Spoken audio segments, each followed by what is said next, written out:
lake आहे, especially the lake, Bondwall Lake. I would like to propose the Honorable Minister that we come up with something called as standard procedures for all the lakes of Goa in order to certify them under the Lake and Reservoir Management Certificate. And in this, we will have desilting, maintenance, beautification, and the major part will be revenue generation, which means a business plan to be generated over this period of time, that how much revenue can be generated for the state. So if we go for a consultant or if we do it in-house, we need to have a management procedure and we go for a certification.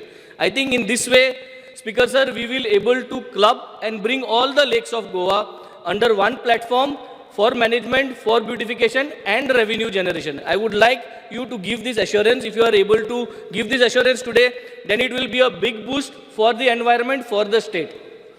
See, what Mr. Venzy has said, Speaker Sir, is a very long-term process. Fortunately, we have got Amrit Sarovar, which has been launched by central government. Taking help from Amrit Sarovar, we will try to take up the issues. But now, right now, I'm concerned about his Bondwall Lake. Where I have said that, yes, I'm coming on Saturday, taking a view of that, and then whatever immediate measures to be done, we shall try to do.